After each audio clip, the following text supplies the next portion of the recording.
पुंडलिक वरदे हर विठ्ठल श्री ज्ञानदेव तुकाराम गोपाल कृष्ण भगवान की जय। माऊली ज्ञानेश्वर महाराज की जय। जगद्गुरु तुकाराम महाराज की जय। दुःख शोकाची घाई मारलियाची सेची नाही, हे सांगावया कारण काही, जे ग्रासिले माया। ग्रंथराज ज्ञानेश्वरी अध्याय क्रमांक 7। दुःख शोकाची घाई मारलियाची सेची नाही, हे सांगावया कारण काही, जे ग्रासिले माया। मनुष्य जीवनात येणारं प्रत्येक संकट आणि प्रत्येक दुःख हा भगवंताचा कृपाप्रसाद असतो। दुःखात सुखाची बीजे लपलेली असतात, कारण मनुष्य जीवनात जेवढी अधिक दुःख येतील तेवढा मनुष्य भगवंताच्या अधिक जवळ जातो, भगवंताच्या नामात स्थिरावतो आणि शेवटी भगवत स्वरूपच बनतो। हे दुःखात लपलेलं सुख आहे। जीवनात दुःख आलं परंतु त्या दुःखामुळे देव भेटला, हे दुःखात लपलेलं सुख आहे। आणि म्हणून मी सुरुवातीला विधान केलं की दुःखात सुखाची बीजे लपलेली असतात। मनुष्य जीवनात येणारं प्रत्येक संकट आणि प्रत्येक दुःख हा भगवंताचा कृपाप्रसाद असतो। त्या दुःखात आणि संकटात आपलं काहीतरी हित लपलेलं असतंय, ते हित आपल्याला शोधता आलं पाहिजे। म्हणून समाजामध्ये अशी एक म्हण पडली आहे की जे होतं ते बऱ्याकरता होतं। याची साक्ष तुकोबराय देतात। महाराज म्हणाले, जे जे करीसी ते माझे स्वहित, आलीस प्रचित कळो चित्ता। देवा, माझ्या जीवनात बरं कर वाईट कर, जे करायचं कर, जे करशील त्यात माझं निश्चयानं काहीतरी हित दडलं आहे, हे मला खात्रीशीर कळालं आहे। जे जे करीसी ते माझे स्वहित, आलीस प्रचित कळो चित्ता। आपल्या जीवनात येणाऱ्या संकटाचं जो हसून स्वागत करतो तो मनुष्य शहाणा असतो। ज्ञानोबाराय आणि तुकोबाराय या महासंतांच्या जीवनात पर्वतप्राय दुःख आली, पण या दुःखानंही महासंत खचून गेली नाही। जेवढी दुःख जीवनात अधिक आली तितकीही महासंत पांडुरंगाच्या अधिक जवळ गेली, पांडुरंगाच्या नामात स्थिरावली आणि शेवटी पांडुरंग स्वरूपच झाली। आणि म्हणून तुकोबाराय बोलतायत की आधी होता संत संग, तुका झालासे पांडुरंग, मूळ स्वभाव जाईना त्याचे भजन राहीना। पांडुरंग स्वरूपच झाली। जीवनात येणाऱ्या प्रत्येक संकटात आणि दुःखात काहीतरी हित दडलेलं असतंय, ते हित आम्हाला शोधता आलं पाहिजे।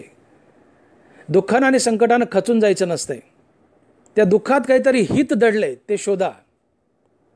जीवनात येणारं प्रत्येक संकट आणि दुःख हा भगवंताचा कृपा प्रसाद असतो। दुःखात सुखाची बीजे लपलेली असतात, कारण त्यामुळे मनुष्य अधिक भगवंताच्या जवळ जातो, भगवंताच्या नामात स्थिरावतो आणि शेवटी भगवत स्वरूपच बनतो। हे दुःखात लपलेलं सुख असतंय। म्हणून संकटामध्ये आपलं हित लपलंय ते शोधा, संकटानं खचून जाऊ नका। तुकोबारायांच्या जीवनात पर्वतप्राय दुःख आली। सावकारी बुडाली, गुरोढोरं मेली, एक पत्नी अन्न करून मेली। तुकोबारायांचं दिवाळं निघालं। मंबाजी बुवानी सळो की पळं करून सोडलं। मंबाजी बुवानं तुकोबारायांचा गाथा इंद्रायणीच्या डोहात बुडवला। तुकोबारायांना जीवन नकोसं केलं। ज्ञानोबाराच्या जीवनात अशीच पर्वतप्राय दुःख आली। लहानपणीच आईवडील वारले। या 3 भावंडाच्या पैठणकरांनी मुंजी होऊ दिल्या नाही। या भावंडांना वाळीत टाकलं, सिद्ध बेटावर राहण्यास भाग पाडलं। ज्ञानोबाराच्या झोळीत माधुकरी मागताना विसोबा खेचरानं खडे टाकले। ज्ञानोबारांची झोळी फाडली। आणि जोडीत असलेलं अन्न जमिनीवर सांडवलं. नको नको तो त्रास ज्ञानोबारायाला विसोबा खेचरानं दिला. ज्ञानोबाराय आणि तुकोबाराय या दोन महासंतांचं जीवन समाजानं अक्षरशः नासवून टाकलं होतं, नासवून. पण या नासलेल्या जीवनातून या दोन्ही महासंतानं ज्ञानेश्वरी आणि गाथेचं तूप बाहेर काढलं आणि ते अखंड समाजाला प्यायला दिलं. समाज आजही हे तूप पित आहे आणि सृष्टी आहे तोपर्यंत हे न संपणारं तूप आहे. एरवी बघा, माता मावल्या चांगलं दूध, पण त्यात आंबट दह्याचं विरजण टाकून त्याला नासवतात. परंतु नासलेलं दूध वाया जात नाही. त्यातून सार रूपात लोणी आणि तूप निघतं आणि हे तूप शरीराला पौष्टिक असतं. जशा नासलेल्या दुधातून सार रूपात तूप निघतं, तसं आपल्या नासलेल्या जीवनातून ज्ञानोबाराय आणि तुकोबाराय यांनी ज्ञानेश्वरी आणि गाथेचं तूप बाहेर काढलं आणि ते समाजाला प्यायला दिलं. एवढ्या बोलण्यातून मला हे सांगायचं आहे की ज्ञानेश्वरी आणि गाथेचा जन्म हा संकटातून झालाय. ज्ञानेश्वरी आणि गाथेचा जन्म संकटातून झालाय. ज्ञानोबाराय आणि तुकोबाराय या महासंतांच्या जीवनात जर दुःख आणि संकट आली नसती तर ज्ञानेश्वरी आणि गाथा जन्माला आली नसती. मला तुमचं चित्त इकडं खेचायचं आहे की ज्ञानोबाराय आणि तुकोबाराय या दोन महासंतांच्या जीवनात संकट आली म्हणून ज्ञानेश्वरी आणि गाथेचा जन्म झाला. ज्ञानोबारायांच्या जीवनात दुःख आलं, पण या दुःखात एक सुखाचं बीज लपलं होतं, ते म्हणजे ज्ञानेश्वरीचा जन्म. तुकोबाराच्या जीवनातही दुःख आलं, पण या दुःखात एक सुखाचं बीज लपलं होतं, ते म्हणजे गाथेचा जन्म. आणि म्हणून मी विधान केलं की ज्ञानेश्वरी आणि गाथा या दोन्ही महाग्रंथाचा जन्म ज्ञानोबाराय आणि तुकोबाराय यांच्या जीवनात आलेल्या संकटातून झाला आहे. आपल्या जीवनात आलेली संकट आपलं काहीतरी हित घेऊन येत असतात. ते हित आम्हाला शोधायचं असते, त्या संकटाने खचून जायचं नसतंय. ज्यावेळेस समाज जर्जर करतो त्यावेळेस थोडीशी निराशा तर जीवनात येईलच. ज्ञानोबारायला समाजानं परेशान करून सोडलं, त्यातली त्यात विसोबा खेचरानं ज्ञानोबारायला परेशान केलं, जीवन नकोसं केलं. मांडे भाजायचे होते, खापर मिळू दिलं नाही, गाडगं मिळू दिलं नाही. ज्ञानोबाराय थोडेसे निराश झाले आणि ताटी लावून बसले.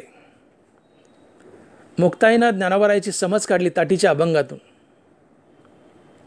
आणि निवृत्तीनाथानं तर चक्क आदेश दिला, ज्ञाना, अरे बाळा, हे तुझं जीवन निराश होण्यासाठी नाही आहे, निराश होऊ नकोस. काळ या समाजाला गिळंकृत करत आहे, या समाजाचं रक्षण कर. काळाच्या तडाख्यातून या समाजाला वाचव. आणि काळाच्या तडाख्यातून समाजाला वाचवण्यासाठी तुला पुढं यायचं आहे आणि गीतेवर तुला टीका करायची, आणि तिचं नाव आहे ज्ञानेश्वरी. तुझ्या जीवनात संकट आली, खचून जाऊ नको, निराश होऊ नको. त्या संकटाचं हसून स्वागत कर आणि या संकटाचं चीज कर. संकटात काय हित लपले ते शोध आणि ज्ञानेश्वरी लिहायला घे. हा निवृत्तीनाथानं ज्ञानदेवाला केलेला उपदेश आहे. निवृत्तीनाथ बोलतायत ज्ञानोबारायला, तो हा हाती घेऊनी आगवा, कळी गिळीत या जीवा, म्हणून करीपा धावा वेगे. की ज्ञाना, काळ या समाजाला गिळतोय, यांना काळातून वाचव, काळाच्या तडाख्यातून वाचव. निराश होऊ नकोस, संकटानं खचून जाऊ नकोस, समोर ये आणि ज्ञानेश्वरी लिहायला घे. आणि ज्ञानोबारायांनी मग ज्ञानेश्वरी लिहायला घेतली. तात्पर्य एवढ्या बोलण्यातून मला तुमचं चित्त इकडं खेचायचं आहे की ज्ञानेश्वरीचा जन्म संकटातून झाला आहे. ज्ञानेश्वरीचा जन्म ज्ञानोबाराच्या जीवनात आलेल्या दुःखातून झाला आहे. ज्ञानोबाराय आपल्या जीवनात आलेल्या दुःखानं खचून गेले नाही. समाज जर्जर करेल तेव्हा थोडीशी निराशा तर येईलच, साहजिकच आहे. पण ज्ञानोबाराय खचले नाही. आपल्या जीवनात आलेल्या संकटाचं दुःखाचं ज्ञानोबारायांनी हसून स्वागत केलं आणि निवृत्तीनाथांना आदेश दिल्यानंतर सामोरे झाले आणि या दुःखाचं त्यांनी चीज केलं, सोनं केलं.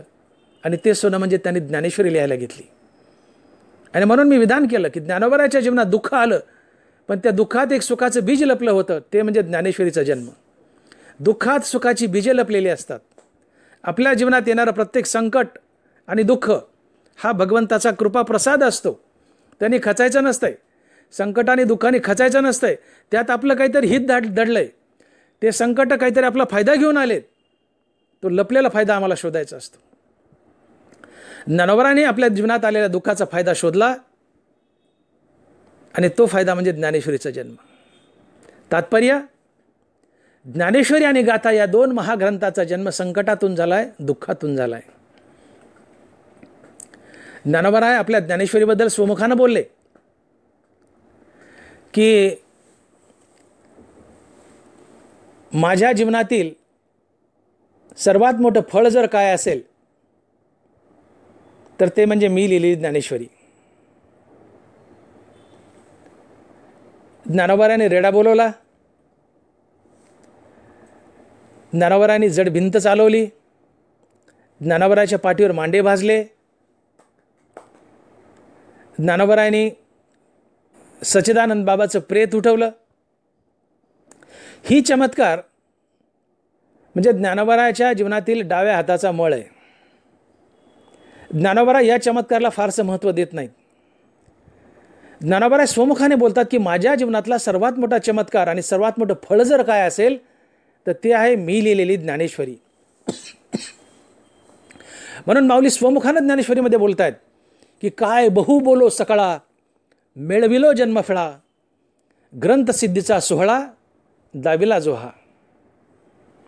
काय बहु बोलो सकळा, मेळविलो जन्मफळा, ग्रंथसिद्धीचा सोहळा दाविला जोहा. माऊली म्हणतात माझ्या जीवनातलं सर्वात मोठं फळ जर काय असेल तर ते आहे मी लिहिलेली ज्ञानेश्वरी. रेडा बोलवणे नव्हे, भिंत चालवणे नव्हे, पाठीवर मांडे भाजणे नव्हे, किंवा सच्चिदानंद बाबाचं प्रेत उठवणे नव्हे. या चमत्काराला माझ्या जीवनात फारसं महत्त्व नाही, हे ज्ञानोबाराय बोलत आहेत. माझ्या जीवनातला सर्वात मोठा चमत्कार जर काय असेल तर ती मी लिहिलेली ज्ञानेश्वरी. काय बहु बोलो सकळा, मेळविलो जन्मफळा, ग्रंथसिद्धीचा सोहळा दाविला जोहा. ज्ञानेश्वरीची निर्मिती ही ज्ञानोबाराच्या जीवनातील सर्वात मोठं फळ आहे. ज्ञानोबाराची ज्ञानेश्वरी ही त्रैलोक्यातील सर्वात सुंदर वस्तू आहे. ज्ञानोबाराय स्वमुखानं ज्ञानेश्वरीत बोलत आहेत, तुम्ही मज संती ग्रंथरूप हा त्रिजगती, उपयोगा केला पुढती तो निरूपमजी की माझी ज्ञानेश्वरी ही त्रैलोक्यातली सर्वात सुंदर वस्तू आहे. जगात सर्वात सुंदर काय तर ज्ञानेश्वरी. ज्ञानेश्वरीला उपमा द्यायची असेल तर ती फक्त ज्ञानेश्वरीचीच देता येते. अमृतासारखं गोड काय तर अमृत, तसं ज्ञानेश्वरीसारखं सुंदर काय तर ज्ञानेश्वरीच. ज्ञानेश्वरीला त्रैलोक्यात कशाची उपमा देता येत नाही. त्रैलोक्यातली सर्वात सुंदर वस्तू काय तर ती आहे ज्ञानेश्वरी. ज्ञानेश्वरीसारखं सुंदर काय तर ती ज्ञानेश्वरीच. ज्ञानेश्वरी ही प्रतिसृष्टी आहे. विश्वामित्र प्रतिसृष्टी करायला निघाले, त्यांचा मध्येच त्रिशंकू झाला, मध्ये हवेत लटकले, त्यांना प्रतिसृष्टी निर्माण करता आली नाही. ज्ञानोबाराय विनोदानं म्हणाले की आम्ही विश्वामित्राकडे पाहून हसू. ज्ञानोबाराय लिहितात स्वमुखानं ज्ञानेश्वरीमध्ये बोलत आहेत की मजलागी ग्रंथाची स्वामी, दुजी सृष्टी जे हे केली तुम्ही, ते पाहून हसू आम्ही विश्वामित्रातेही. आम्ही विश्वामित्राकडे पाहून हसू.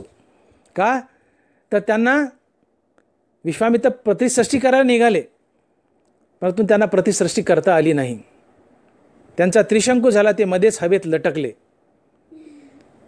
परंतु माझी ज्ञानेश्वरी ही प्रतिसृष्टी आहे. मला एवढ्या बोलण्यातून हे सांगायचं आहे की प्रतिसृष्टी असलेली ज्ञानेश्वरी, त्रैलोक्यात सर्वात सुंदर असलेली ज्ञानेश्वरी, हिचा जन्म ज्ञानोबरायाच्या जीवनात आलेल्या संकटातून झाला आहे. मला आज तुमचं चित्त इकडं खेचायचे. ज्ञानोबरायाच्या जीवनात पर्वतप्राय संकट आली, दुःख आली, पण त्या दुःखात एक सुखाचं बीज लपलं होतं, ते म्हणजे ज्ञानेश्वरीचा जन्म. तुकोबरायाच्या जीवनात पर्वतप्राय दुःख आली, पण त्या दुःखात एक सुखाचं बीज लपलं होतं, ते म्हणजे गाथेचा जन्म. आणि म्हणून मी सुरुवातीला विधान केलं की दुःखात सुखाची बीजे लपलेली असतात. आपल्या जीवनात येणारं प्रत्येक संकट आणि प्रत्येक दुःख हा भगवंताचा कृपा प्रसाद असतो. आपल्या जीवनात येणारे दुःख आणि संकट काहीतरी आपलं हित घेऊन आलेली असतात. ते हित आम्हाला शोधायचं असतंय, त्या दुःख आणि संकटानं खचून जायचं नसतंय. आणि म्हणून आलेल्या संकटात, आलेल्या दुःखात जो आपलं हित शोधतो तो शहाणा असतो. जो खचून जातो तो मूर्ख असतो. त्यात हित शोधतो तो शहाणा असतो. जीवनात दुःख आलं की मनुष्य भगवंताचा सहारा घेतो, भगवंताच्या नामात स्थिरावतो आणि शेवटी भगवत स्वरूपच बनतो. जीवनात दुःख आलं पण त्या दुःखामुळं देव भेटला, हे दुःखात लपलेलं सुख असतंय. आणि म्हणून मी बोललो की दुःखात सुखाची बीजे लपलेली असतात. येणारं संकट आणि दुःख काहीतरी हित घेऊन आलं असतं, ते आम्हाला शोधायचं असतंय. जे होतं ते बऱ्या करता होतं. माझं वाक्य बाहेर काय नाही का, की जे होतं ते बऱ्या करता होतं. तुम्हाला एक राजा अकबराचा दृष्टांत सांगतो म्हणजे लक्षात येईल.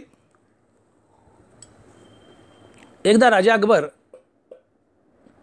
तलवारीची धार बघत होता. तलवार इतकी तेज होती की तलवारीची धार पाहताना ज्यावेळेस त्यांनी बोट फिरवलं तलवारीवर, कटकन त्याच्या बोटाचा शेंडा तुटला आणि तुटून खाली पडला. बळबळ बळबळ बळबळ रक्त वाहू लागलं. सगळे शिपाई जमा झाले, सगळे घाबरले. तेवढ्यात अकबर म्हणाला, पटकन जा आणि बिरबलाला बोलवा. शिपाई धावत गेले, बिरबलाला बोलवलं. बिरबल आला. बिरबल बादशहाच्या पुढे उभा राहिला आणि राजाचं कापलेलं बोट पाहून, त्यातून रक्त गळतंय, ते कापलेलं बोट पाहून बिरबलानं दुःख व्यक्त करावं, तर बिरबल बादशहाच्या तोंडाकडे पाहून हसला आणि म्हणाला, बादशाहजी अच्छा हुआ भला हुआ, अच्छा हुआ भला हुआ. बादशहाला राग आला. म्हणले, बिरबल माझा सगळ्यात जवळचा मित्र, मी याला बोलावून घेतले, माझं बोट कापलंय, रक्त वाहते बळबळबळ, याने खेद व्यक्त करावं, रक्त थांबण्यासाठी प्रयत्न करावा, खेद व्यक्त करावा, तर हा मनुष्य हसतोय आणि वरून विधान करतोय की बादशाहजी अच्छा हुआ भला हुआ, माझं बोट कापलं, याला आनंद झाला. अरे याच्या मनात काही बरं नाही, म्हणले माझ्याबद्दल काहीतरी काळं पांढरं आहे, याला जेलात टाका. शिपाईने बिरबलाला बेड्या ठोकल्या. ज्यावेळेस बेड्या ठोकल्या आणि शिपाई जेलात घेऊन चालले बिरबलला, त्यावेळेस बिरबल पुन्हा बादशाच्या तोंडासमोर गेला आणि पुन्हा बादशाच्या चेहऱ्याकडे तोंडाकडे पाहिलं आणि पुन्हा हसला आणि बेड्या बादशाच्या समोर केल्या आणि म्हणाला, बादशाहजी अच्छा हुआ भला हुआ. राजाचं बोट कापलं तेव्हाही म्हणाला अच्छा हुआ भला हुआ, आणि याला बेड्या ठोकल्या आणि जेलात चाललंय तरी म्हणतो अच्छा हुआ भला हुआ. दोन्ही वेळेस हा म्हणतो अच्छा हुआ भला हुआ. बिरबलला जेलात घेऊन गेले. 8-10 दिवस लोटले. बादशाचं बोट भरून आलं, जखम भरली. बादशाह एकटाच शिकारीला गेला. आता घनदाट जंगलात गेल्यानंतर बादशाह रस्ता हुकला, धुळीने अंग माखलंय. एक दुरून हरिण दिसलं, त्याच्या मागे पळत पळत पळत हरणाने गुलकंडा मारला, बादशाहचा रस्ता चुकला. बादशाहला तहान लागली आहे. दुरून एक झोपडी दिसली.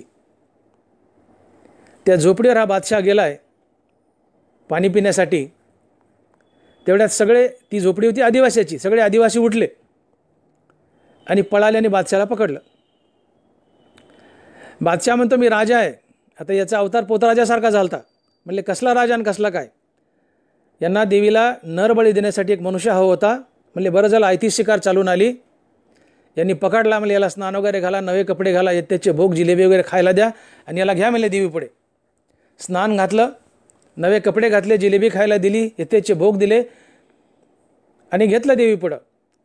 तेवढ्यात एक पुजारी म्हणतो, अरे याचा कुठं अंगभंग झाला आहे का बघा. अंगभंग म्हणजे कुठला अवयव, बोटपीठ काय तुटलं आहे का, याचा कुठं अंगभंग झाला आहे का बघा. कारण अंगभंग झालेला बळी देवीला चालत नाही. याचा कुठं अंगभंग झाला आहे का बघा. एका आदिवासीने तपासून पाहिलं तर त्याच्या डाव्या अंगठ्याचा शेंडा तुटला होता. तलवारीला धार पाहताना जे बोट तुटलं होतं ते डाव्या अंगठ्याचा शेंडा तुटला होता.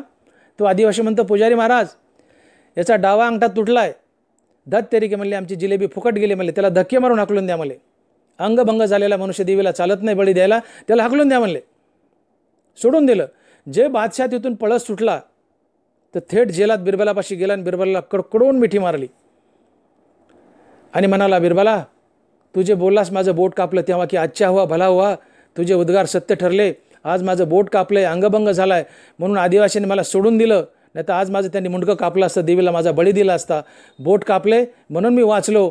तू म्हणाला अच्छा हुआ भला हुआ, तुझे उद्गार सत्य ठरले. परंतु म्हणले, बिरबला मला एक गोष्ट कळाली नाही की माझं बोट कापलं त्यावेळेस तू म्हणाला अच्छा हुआ भला हुआ, पण ज्यावेळेस तुला जेलात मी पाठवलं बेड्या ठोकल्या तेव्हाही तू म्हणाला अच्छा हुआ भला हुआ, याचं कारण काय.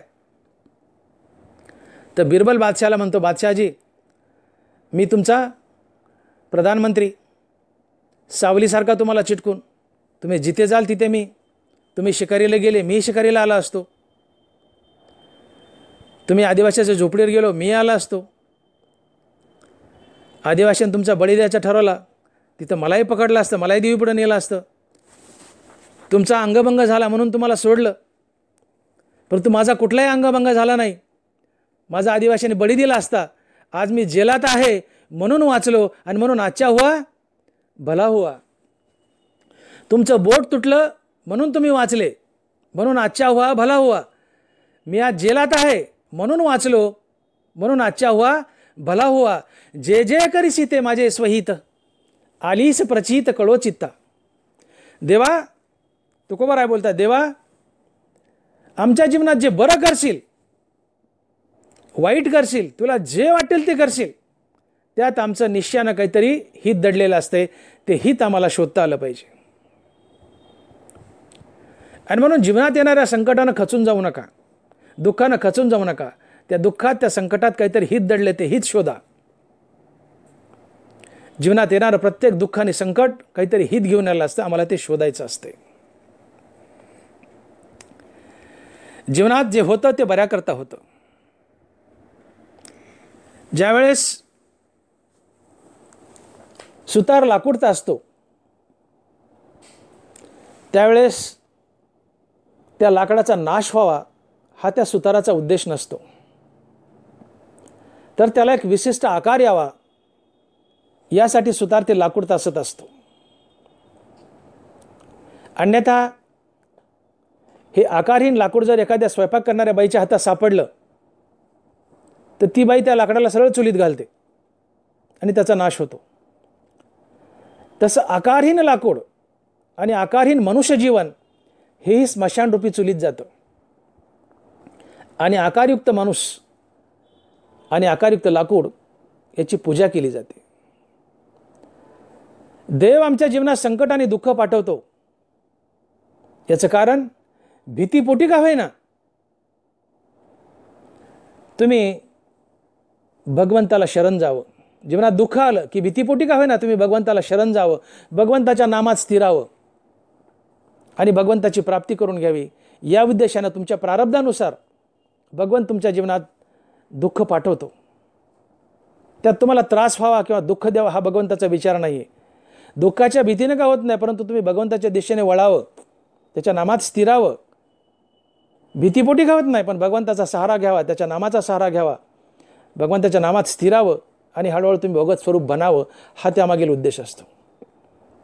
म्हणून जीवनात येणारं संकट हे भगवंतानं मुद्दाम किंवा हेतुपुरस्पर पाठवलेलं नसतं, त्यात काहीतरी हित दडलेलं असते. ते हित आम्हाला शोधायचं असते आणि ते हित असते की दुःखाच्या भीतीनं आम्ही भगवंताचा नामाचा सहारा घेतो आणि नामात स्थिरावतो आणि हळूहळू भगवत स्वरूप बनत असतो.